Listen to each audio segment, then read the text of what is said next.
नमस्ते। आज हामीसँग एउटा महत्त्वपूर्ण स्रोत सामग्री छ। नेपाल राष्ट्र बैंकको चालू पुँजी कर्जा सम्बन्धी मार्गदर्शन जस्तो देखिन्छ। यसकै आधारमा व्यवसायीहरूका लागि के कस्ता कर्जाहरू उपलब्ध छन् त्यसबारे अलिक गहिरिएर कुरा गरौँ न। हुन्छ। यो व्यवसायीहरूका लागि एकदमै काम लाग्ने जानकारी हो। हाम्रो उद्देश्य चाहिँ के हो भने यी विभिन्न कर्जाहरू छन् नि, क्याश क्रेडिट, अल्पकालीन कर्जा, अनि आयात निर्यातवाला र त्यो आवधिक कर्जा, यिनीहरूलाई अलि सरल भाषामा बुझ्ने कोसिस गरौँ। के फरक छ, कसरी काम गर्छन्, होइन त? हो, एकदम। हरेकको आफ्नो विशेषता र उद्देश्य छ। ल त्यसो भए सुरु गरौँ पहिलो क्याश क्रेडिटबाट। यो त औद्योगिक वा व्यापारिक संस्थाहरूको मतलब दैनिक सञ्चालन खर्च चलाउनलाई हो रे, होइन? हो, यो चाहिँ व्यवसायको हरेक दिनको खर्च धान्न, जस्तै कच्चा पदार्थ किन्न, तलब दिन, यस्तै कामको लागि हो। अनि यसमा चालु सम्पत्ति नै धितो राख्ने रे ने? त्यो पनि नवीकरण गर्न मिल्ने? यो चालु सम्पत्ति धितो भनेको चाहिँ कस्तो हुन्छ? यसमा मुख्य धितो भनेको व्यवसायसँग भएको सामान, स्टक र उठ्नुपर्ने पैसा खातामा उधार नै हो। ब्याङ्कले यिनै सम्पत्ति दृष्टिबन्धक वा धरोटी बन्धक राखेर कर्जा दिन्छ। अनि यो हरेक वर्ष नवीकरण गर्न मिल्छ, जसले गर्दा व्यवसायलाई पैसाको निरन्तर प्रवाह भइरहन्छ। भनेपछि यो अलि लचकदार खालको भयो, होइन त? निरन्तर चलिरहने हो त नि। यो एक किसिमले रिभल्भिङ फन्ड जस्तै भयो। पैसा झिक्दै तिर्दै गर्न पाइयो, सीमाभित्र रहेर। बुझे। ल अब दोस्रोमा जाउँ, अल्पकालीन कर्जा। यो पनि चालु पुँजीकै लागि रे, तर फरक चाहिँ के छ भने यो निश्चित अवधिको लागि मात्रै। एकमुष्ट लिने, एकमुष्ट तिर्ने, अनि नवीकरण गर्न नमिल्ने। हो, यो ठ्याक्कै फरक छ। तर किन होला यस्तो चाहिने? व्यवसायलाई त सधैँ पैसा चाहिएला, नवीकरण नहुने किन? यसको कारण छ। यो चाहिँ कस्तो भने कुनै खास छोटो अवधिको आवश्यकता पूरा गर्न डिजाइन गरिएको हो। जस्तै मानौ दशैं आयो, एकैचोटि धेरै सामान हाल्नु पर्यो, वा कुनै ठूलो अर्डर आयो जसलाई कच्चा पदार्थ तुरुन्तै चाहियो।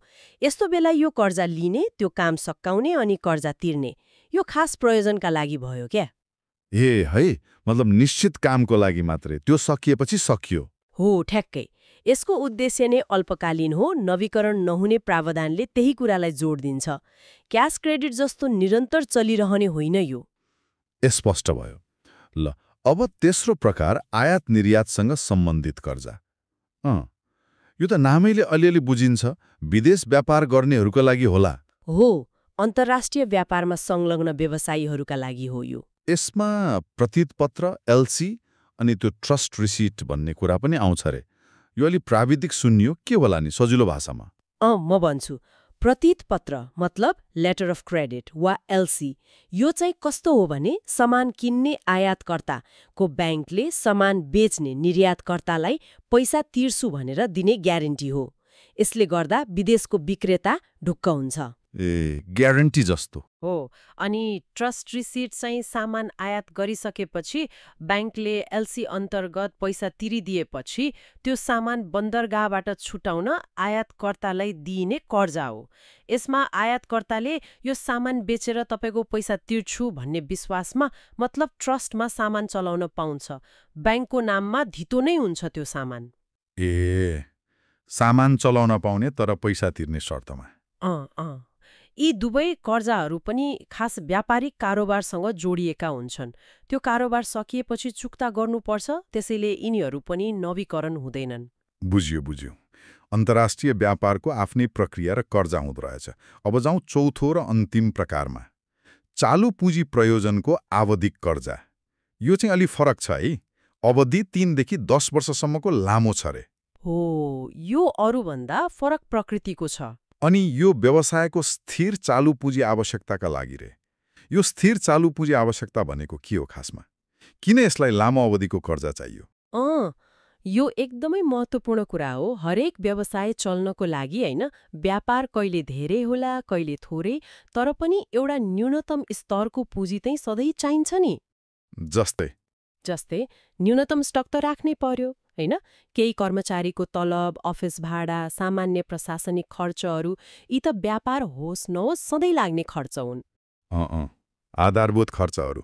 हो यही न्यूनतम सधैँ चाहिरहने पुँजीको आवश्यकतालाई नै स्थिर चालु पुँजी आवश्यकता वा पर्मानेन्ट वर्किङ क्यापिटल निड भनिन्छ।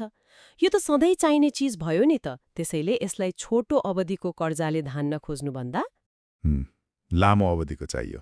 हो, लामो अवधिको यो आवधिक कर्जाले चाहिँ व्यवसायलाई एउटा स्थायी वित्तीय आधार दिन्छ। 3 देखि 10 वर्षको अवधिले त्यो स्थायित्व सुनिश्चित गर्न मद्दत गर्छ। ए है, बल्ल प्रष्ट भयो। निकै रोचक रहेछ यो वर्गीकरण। त्यसो भए छोटकरीमा हेर्दा हामीले 4 प्रकारका कर्जाहरू केलायौं। पहिलो क्याश क्रेडिट, दैनिक निरन्तर खर्चको लागि नवीकरण हुने।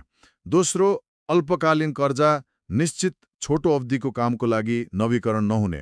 तेस्रो आयात निर्यात कर्जा, अन्तर्राष्ट्रिय व्यापारको खास कारोबारको लागि, यो पनि नवीकरण नहुने।